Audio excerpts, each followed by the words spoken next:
الأزهر منارة العلوم الإسلامية، وأنتم عندما تتخرجون من الأزهر.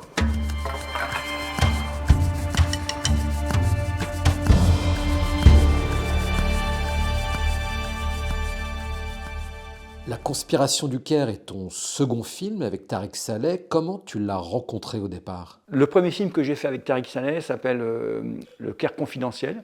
Alors, Tariq Saleh, c'est la première fois où c'est grâce à Internet où j'ai rencontré quelqu'un. J'ai reçu un mail, tout bêtement, dans ma boîte mail, voilà, d'une production de Tariq, voilà, on aime bien ce que vous faites, etc. Une fois de plus, il y a quand même une référence à la haine, entre guillemets. Enfin, il citait quelques films qu'il avait vus à l'étranger. Évidemment, c'est la haine qui marque. Voilà, on aime bien ce que vous faites.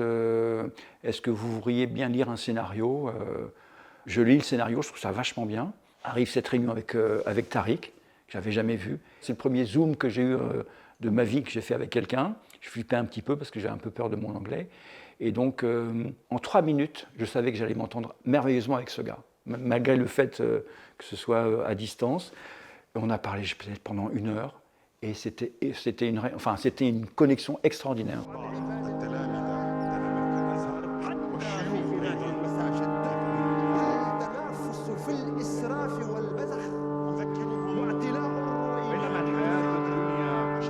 Pour la Conspiration du Caire, Tariq est venu avec une idée. Il m'a dit « Pierre, j'ai envie de faire le film avec une seule focale. » Waouh!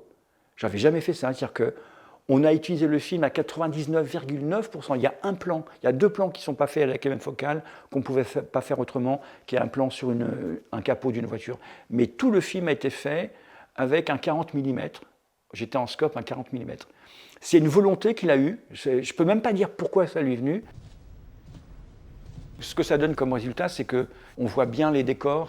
Comme c'est une focale assez large, le décor qui est sublimissime dans l'endroit où on a tourné, ça permet de voir à la fois les comédiens et en même temps l'extérieur. Et aussi une chose qui est absolument démente, quand on fait un gros plan et qu'on a un 40 mm en scope, pour faire un gros plan comme ça, on est obligé d'être physiquement, mais vraiment physiquement, à peu près à ça, on va dire à ça du comédien.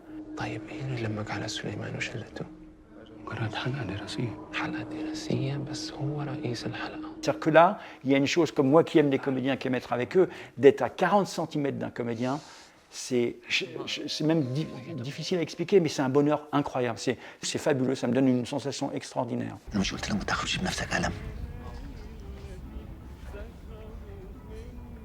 زيزو كان المخبر بتاعك صح.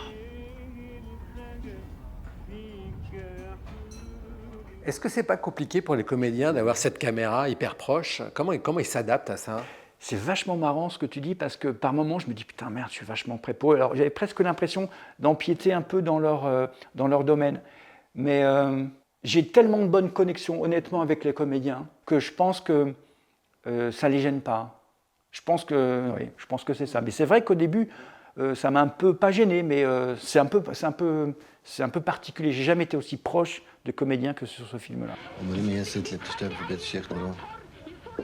La grande ligne de Tariq, c'est ce gamin de 22 ans, 23 ans, qui est le moteur du film, et qui est le moteur aussi de la caméra. Quand Taoufik est dans une situation un peu compliquée, je propose de le faire à la main, parce que ça traduit bien un peu son état d'esprit.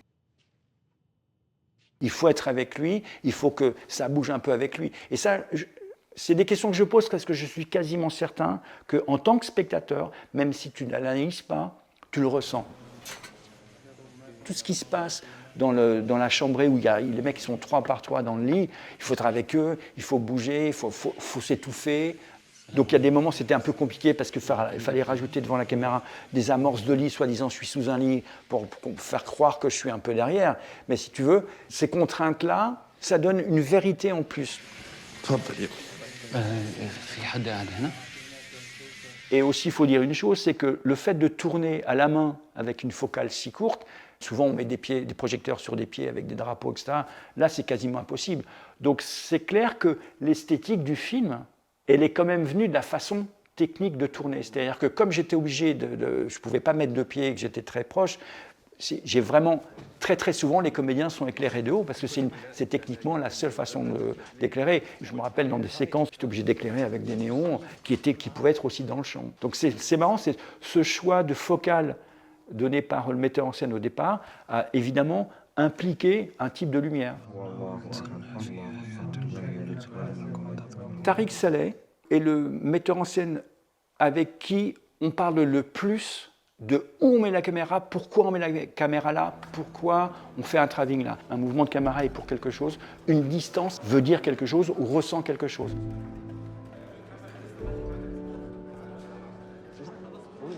Je pense que le type de lumière, contraste, pas contraste, coloré, pas coloré, on le ressent un peu, mais c'est plus subtil. Je pense que où on met la caméra, est-ce qu'elle est portée, est-ce qu'on est loin, est-ce qu'on est proche, du moins, moi, en tant que spectateur, c'est une chose qui me touche beaucoup. C'est pour ça que c'est une des premières questions que je pose à un metteur en scène quand je reçois un scénario.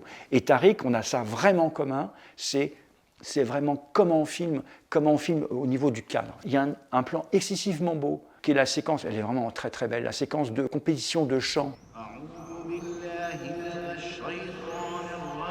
Le mouvement de grue, Tariq le voulait, c'est une claque que le personnage se prend. Il fallait que nous, spectateurs, on se la prenne aussi.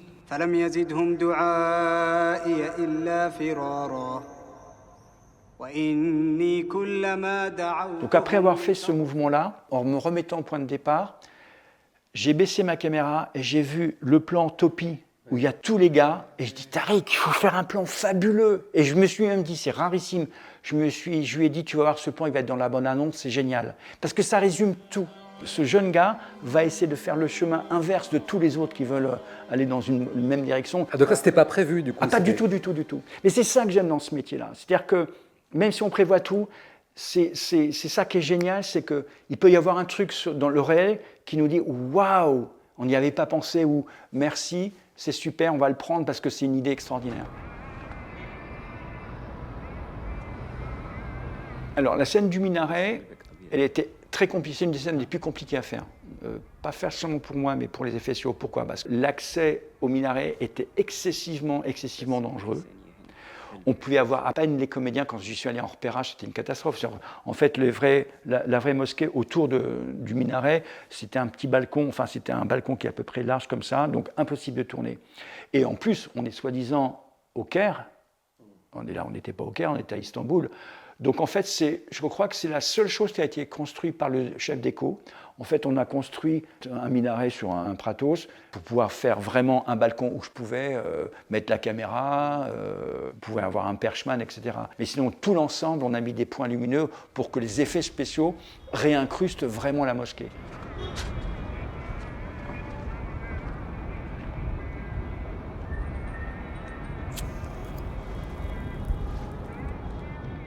Il y a un plan où on voit les deux comédiens qui sont vraiment sur le vrai minaret, le plan large.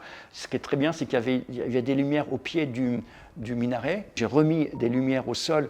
C'est rare de pouvoir éclairer par en bas, mais j'ai gardé cette idée-là qui était géniale. Ça a éclairé tous les comédiens, notamment Fares, qui arrive presque comme une espèce de diable. C'est fabuleux.